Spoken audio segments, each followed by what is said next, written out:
अस्सलाम वालेकुम अलीना। वालेकुम अस्सलाम। क्या हाल है आपका? ठीक हो? इसमें ना फाइल मैंने अभी पीपीटी वगैरह डाउनलोड नहीं की। तो मैं जो आपको करवाना है ना, ठीक है, वो डायरेक्टली आपकी आप अपनी पीपीटी खोल लो। ठीक है।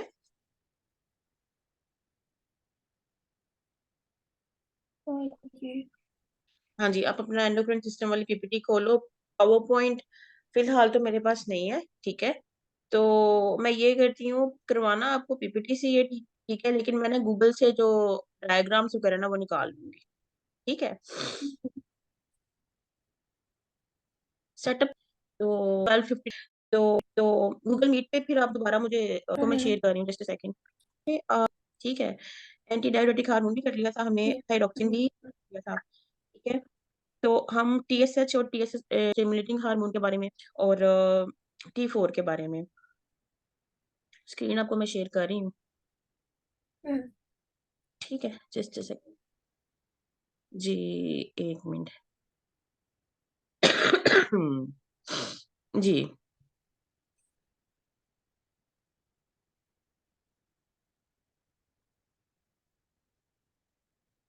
जी, आपको मैंने शेयर कर दी स्क्रीन।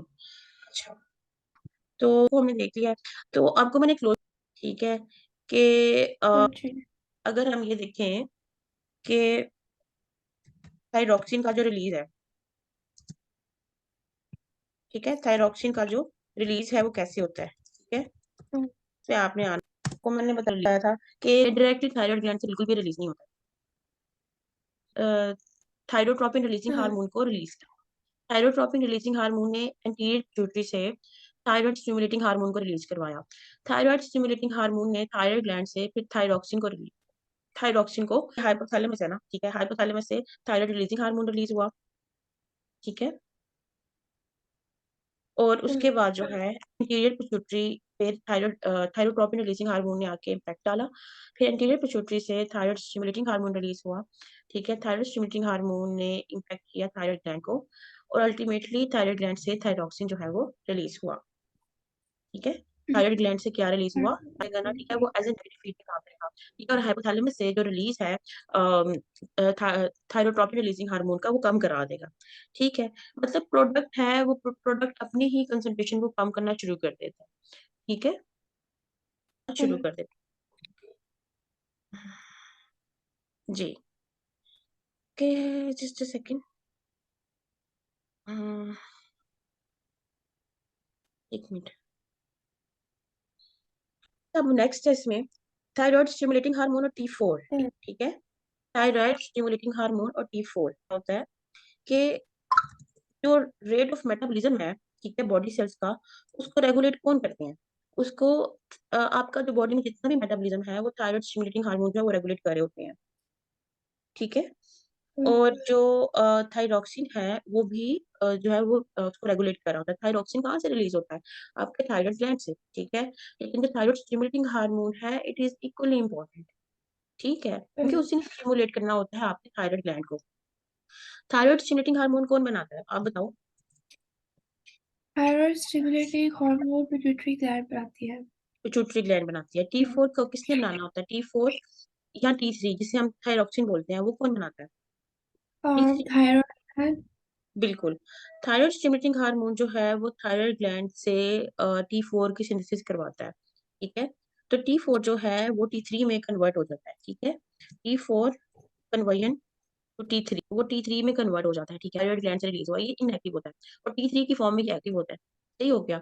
तो T4 और T3 दोनों ही थायराइड ग्लैंड से रिलीज होते हैं, और T4 जो है वो बहुत आराम से T3 में कन्वर्ट हो जाता है। अब जो T3 है बेसिकली इसने क्या करना होता है, T3 को स्टिमुलेट करवाता है। T3 जो है वो आपकी बॉडी के हर पार्ट का जो मेटाबॉलिज्म है वो स्टिमुलेट कराता है।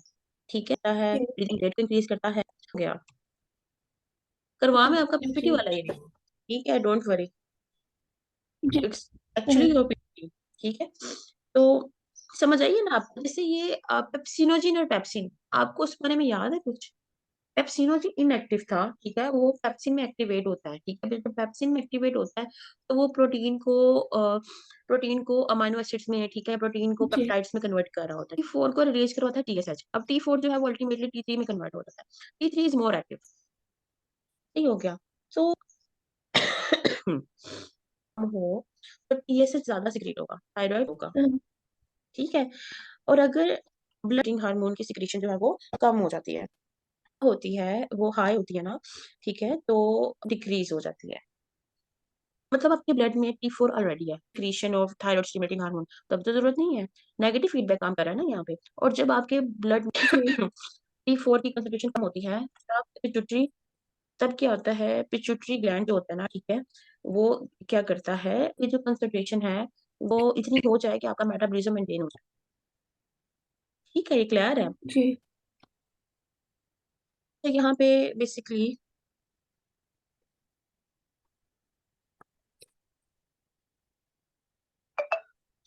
जी, एक हाँ, मिनट लेना। तो मैंने बेसिकली विंडोज को बंद करना है, ये काफी ज्यादा रश बचा हुआ है इसकी। ओके, तो यहाँ पे नेक्स्ट डायग्राम है, स्लाइड 17 पे। जो पिट्यूटरी ग्लैंड है उसने रिलीज किया थायराइड स्टिमुलेटिंग हार्मोन, ठीक है, जिससे जो आपको डायग्राम मैंने कल बता दी थी ना, परसों बता दी थी, ये वही डायग्राम जो है आज इसका सोलियत नहीं लंबा, ठीक है। पिट्यूटरी ग्लैंड से थायराइड स्टिमुलेटिंग हार्मोन रिलीज होता है, जिससे T4 की सिंथेसिस होती है थायराइड ग्लैंड में, ठीक है। अब थायराइड ग्लैंड में क्या होता है, तो TSH की जो रिलीज है पिट्यूटरी ग्लैंड से वो कम हो जाती है। जो ऊपर जो पैराग्राफ है, ठीक है, जो टेबल है, ठीक है, उसी को यहाँ पे एक्सप्लेन किया गया है। ठीक हो गया, क्लैरिटी है इसमें, ये मुझे लर्न करके सुना दो आप। ये जो टेबल है ना, स्लाइड 16 पे, जो T4 की लो एंड हाई ब्लड कंसंट्रेशन वाला है, वो वाला टेबल आप मुझे सुना दो।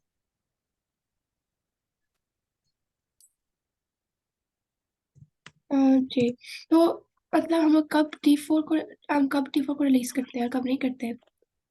जी, T4 का जो ये यहाँ पे टेबल है आपकी स्लाइड 16 पे, कि जब T4 की कंसंट्रेशन कम होती है, ज्यादा होती है, तब पिट्यूटरी ग्लैंड का क्या रिस्पॉन्स होता है, ठीक है। जी जब हमारा बॉडी टेम्परेचर इंक्रीज होता है तो हमारा पीरियड TRH जो थायरोपिक मैग्नीशियम हार्मोन होता है इसको रिलीज नहीं हम्म, करता।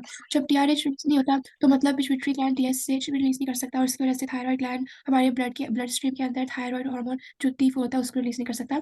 और जब थायरोक्सिन का लेवल्स लो होते हैं तो मतलब हमारी बॉडी की metabolic basal metabolic rate decrease होती है और लेस हीट प्रोड्यूस होती है।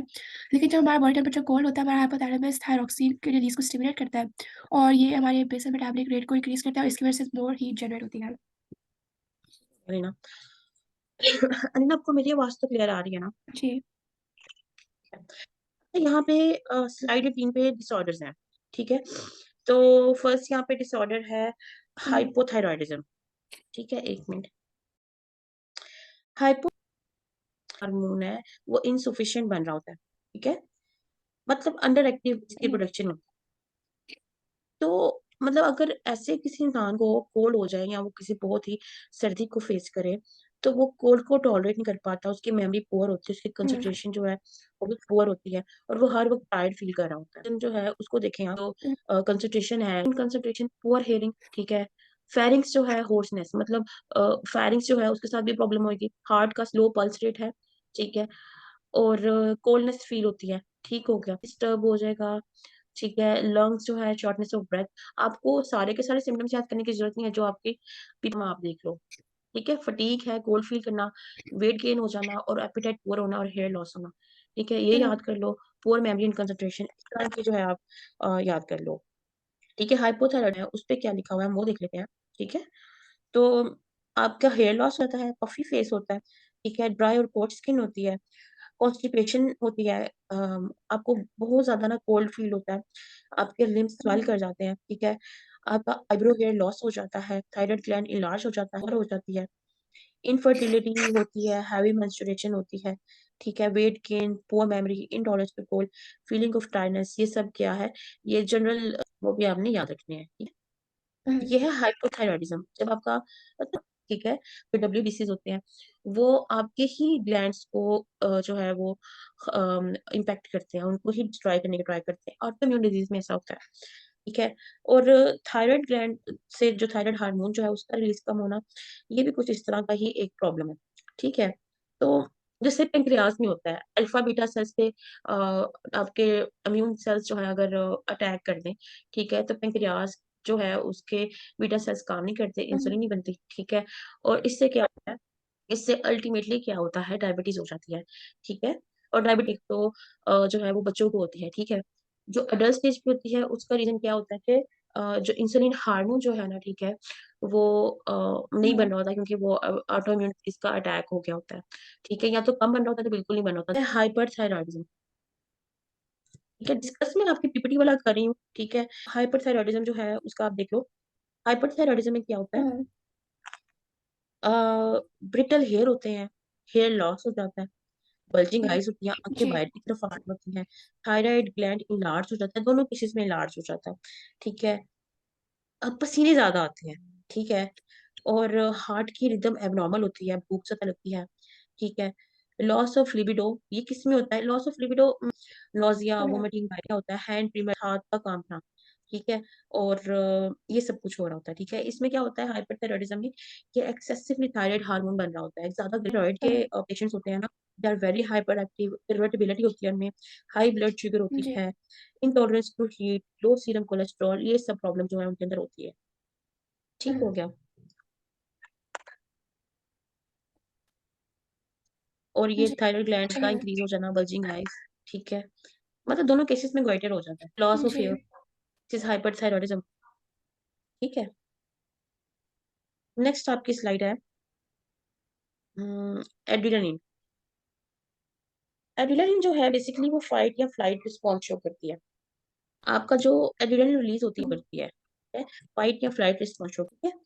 तो अगर हम कोई, ठीक है, तो ठीक है, मतलब आप अपने सर्वाइवल के लिए जो है ना, ठीक है, आप अपने सर्वाइवल या फिर फाइट करते हो। ठीक है। और ये आपका आप कह लो एक एंशियंट फीचर है। ठीक है। This somehow an ancient feature, hmm, ये हमारे एंसेस्टर में भी होता था। ठीक है। या तो वो भागते थे या तो वो फाइट करते थे, ऐसे ही है। तो ये जो रिस्पॉन्स है ये नर्वस और एंडोक्राइन सिस्टम दोनों से होता है। ठीक है।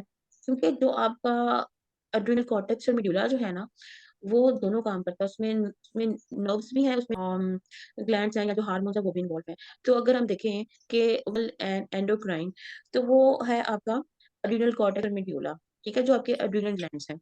ठीक है। एड्रिनल ग्लैंड्स के दो पार्ट होते हैं ना, ठीक है, एड्रिनल कॉर्टेक्स और मेडुला। ठीक है। एड्रिनल कॉर्टेक्स और मेडुला को देखिएगा,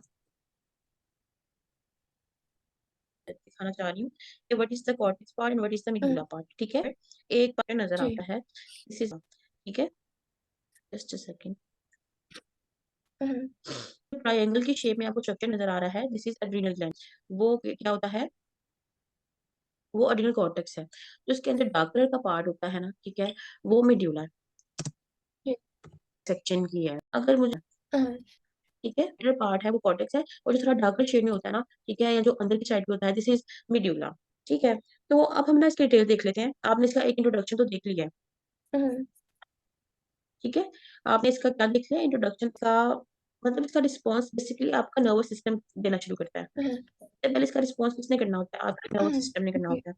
ठीक है। तो आपका जो ब्रेन का परसेप्शन ऑफ फियर वाला पार्ट कौन सा है, अमिगडाला।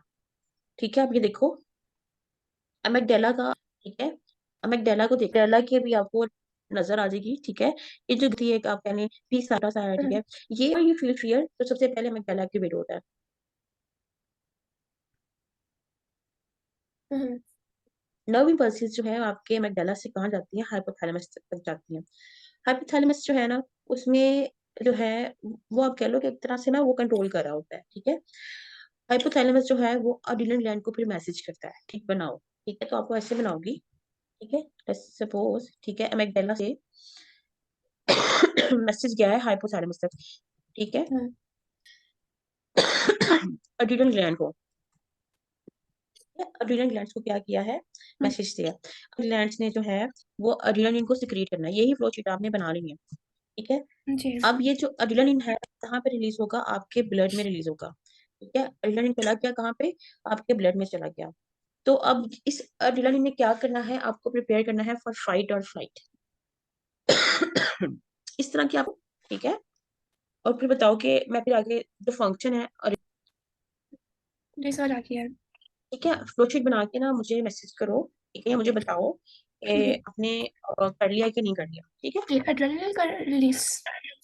जी, एड्रेनलिन का जो रिलीज है ना, ठीक है, वो कैसे कैसे होता है, अमेगडाला से हाइपोथैलेमस, हाइपोथैलेमस ने एड्रिनल ग्लैंड को जो है वो स्टिमुलेट किया, और फिर एड्रिनल ग्लैंड से क्या रिलीज होता है, जो है वो क्या करता है बेसिकली, फियर या फाइट, और फियर को सेंस मतलब कर लिया ना अमेगडाला ने, तो फाइट और फ्लाइट का जो रिस्पॉन्स है वो उसने करवाना होता है, तो एड्रेनलिन जो है वो ब्लड में रिलीज हो जाता है। ये जो सीक्वेंस है वो आपको याद होना चाहिए, जी। अदरवाइज एग्जामिनर आपको तंग कर सकता है, हम्म। ठीक है। तो ये आपने याद, जी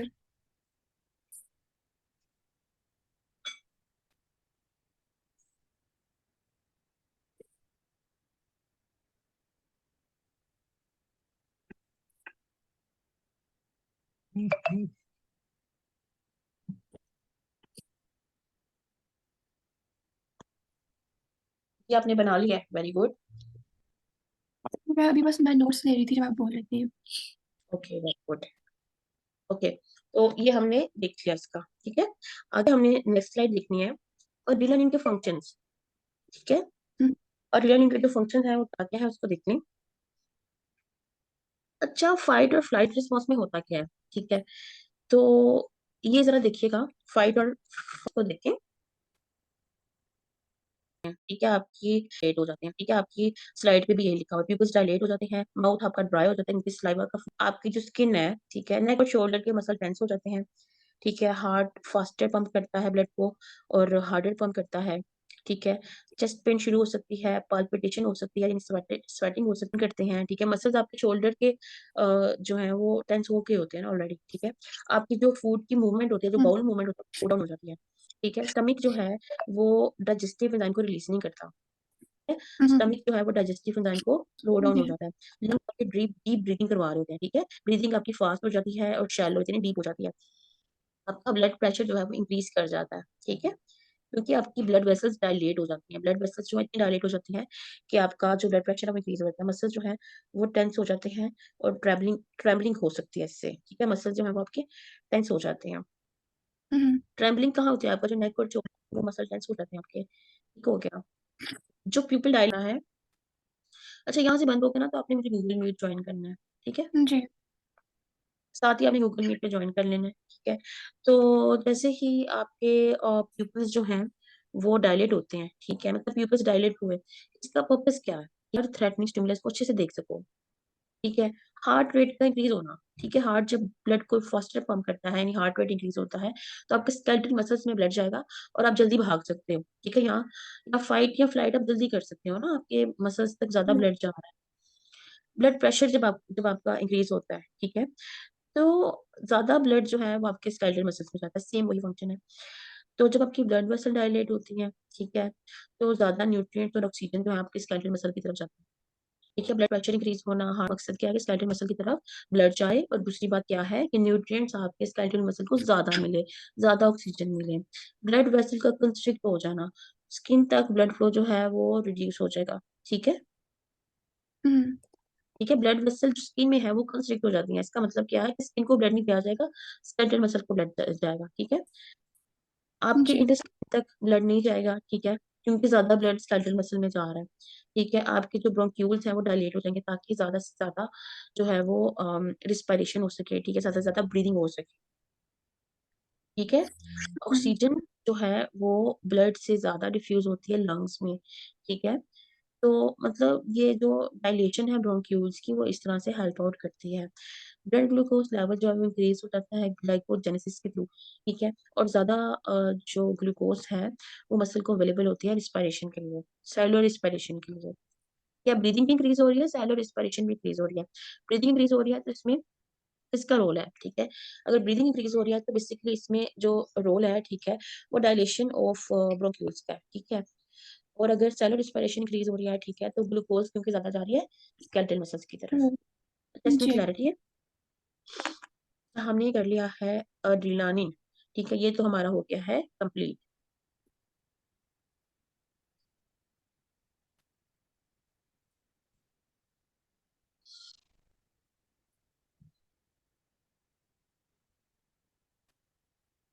जी, अब आगे ब्लड प्रेशर है, ठीक है? एंजियोटेंसिन सिस्टम, ठीक है?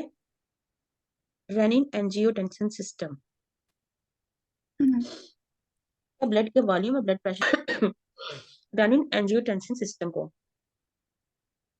आप अपनी स्लाइड वाली डायग्राम को देखिए, ठीक है? हाँ, ठीक है, ये सेम डिस्कस कर रहे हैं यहाँ पे। तो जब आपका रनिन एंजियोटेंसिन सिस्टम में क्या होता है, जब ड्रॉप होता है ब्लड प्रेशर में और ड्रॉप होता है फ्लूइड वॉल्यूम में, ठीक है? तो मतलब अब जब आपका ब्लड प्रेशर कम है और आपके जो ब्लड का फ्लूइड है या जो ब्लड के फ्लूइड का जो वॉल्यूम है वो कम है, तो क्या होगा? रेनिन रिलीज होता है किडनी हाँ, से। रेनिन रिलीज होता है किडनी से और लीवर से रिलीज होता है एंजियोटेंसिनोजिन, ठीक है? एंजियोटेंसिनोजिन एक इनएक्टिव सब्सटेंस है, उसको एक्टिवेट किसने करना है? रेनिन एंजियोटेंसिनोजिन के ऊपर एक्ट करता है, तो एंजियोटेंसिन 1 बनता है। हाँ, सिर्फ 4 T3 में कन्वर्ट होकर एक्टिव होता है, पेप्सिनोजिन जो है वो पेप्सिन में कन्वर्ट होकर एक्टिव होती है। एंजियोटेंसिनोजिन जो लीवर से रिलीज हुआ है, उसको एंजियोटेंसिन 1 बनने के लिए रेनिन चाहिए। Renin is very very important. Alright, ये हाँ, बात समझ में आ गई है? जी, ठीक है। रेनिन जो है, सॉरी, जस्ट अ सेकंड, ये क्या हुआ? जी, जस्ट अ सेकंड। जी, इसकी क्लैरिटी है। मैंने ना आपसे हुँ, जब हुई ना आपसे मैंने सारी क्वेश्चनिंग करनी है, ठीक है? हाँ, मैंने आपके साथ डिस्कस किया है, ओके? तो यहाँ तक कोई प्रॉब्लम तो नहीं आपको? नहीं, यहाँ तक? नहीं इसमें तो हाँ बिल्कुल जी। नहीं है। एंजियोटेंसिन कन्वर्टिंग एंजाइम, अब एक और बात देखो, एंजियोटेंसिन कन्वर्टिंग एंजाइम वो लंग से रिलीज हो रहा है। कितने ग्लैंड्स यहाँ पे इन्वॉल्व हो गए? फिलहाल तो 3 ग्लैंड्स इन्वॉल्व हो गए हैं यहाँ पे। एंजियोटेंसिन कन्वर्टिंग एंजाइम तो लंग से रिलीज होता है, ठीक है? हुँ, एंजियोटेंसिन 1 ने, ठीक है, कन्वर्ट हो जाना है एंजियोटेंसिन 2 के अंदर, हुँ, ठीक है? जी, पहली बात तो आप देखिए, रेनिन हुआ, किडनी से रिलीज हुआ। एंजियोटेंसिनोजिन कहाँ से रिलीज हुआ? लीवर से। एंजियोटेंसिनोजिन तो इनएक्टिव है, ये एक्टिव हुआ इनके एक्ट होने की वजह से। अब यहाँ पे, अब एंजियोटेंसिन कन्वर्टिंग एंजाइम को लंग से रिलीज हुआ है, उसने एंजियोटेंसिन 1 को एंजियोटेंसिन 2 में कन्वर्ट कर दिया, ठीक है? अब यहाँ पे बात आपने देखनी है, एंजियोटेंसिन 2 जो है वो ब्लड वेसल्स के ऊपर डायरेक्टली ब्लड वेसल्स करवाता है। क्या करवाता है? वैसोकंस्ट्रिक्शन, यानी narrowing of the blood vessels. ठीक हो गया? हुँ, क्लैरिटी है आपको? जी, ओके। अब यहाँ पे क्या होगा? एंजियोटेंसिन 2, एंजियोटेंसिन 2 जो है, आपको पता है कैसे बना? एंजियोटेंसिन 1 एंजियोटेंसिन 2 में कन्वर्ट हुआ। इसने एक काम कर लिया है, इसने ब्लड वेसल्स को नैरो करवा दिया है, वैसोकंस्ट्रिक्शन करवाई है। वैसोकंस्ट्रिक्शन होगी, ठीक है? तो क्या होगा? वैसोकंस्ट्रिक्शन का ब्लड फ्लो पे क्या इम्पैक्ट है? ये मैं आपसे अभी पूछती हूँ, ठीक है? पे आपने सोचना है, ठीक है? At the end of the session ये हम मैं आपसे क्वेश्चन करूंगी कि what is the impact of vasoconstriction and vasodilation at the blood pressure, ठीक हुँ, है? ये एक तो वैसोकंस्ट्रिक्शन करवाई है और एंजियोटेंसिन 2 ने रीनल ग्लैंड जो कि किडनी के ऊपर होता है, ठीक है, उससे एल्डोस्टेरोन रिलीज करवाया है, ठीक है? एल्डोस्टेरोन क्या हुआ है? रिलीज हुआ है एंजियोटेंसिन 2 से। ठीक हुँ, हो गया? जी, क्लैरिटी है? एल्डोस्टेरोन जो है वो किडनी को स्टिमुलेट करता है कि वो वाटर फ्लूइड का वॉल्यूम भी कम था, ब्लड प्रेशर भी कम था, ठीक है? आप हुँ, देखें, अगर रीअब्जॉर्प्शन जब होती है ना वाटर या सॉल्ट की, तो बॉडी में दोबारा पानी और सॉल्ट जो है वो एब्जॉर्ब हो जाएगा और जो फ्लूइड का जो वॉल्यूम है, आपके ब्लड फ्लूइड का जो वॉल्यूम है, वो दोबारा से इंक्रीज हो जाएगा, यानी ब्लड प्रेशर इंक्रीज हो जाएगा। ठीक हुँ, है? क्लैरिटी है? और दूसरा काम टेंशन टू ने क्या करवाया है? वेजो कंस्ट्रिक्शन करवाई है, ठीक है? वेजो कंस्ट्रिक्शन का इम्पैक्ट देखो, हुँ, इसका आपने इम्पैक्ट देखना है। हुँ,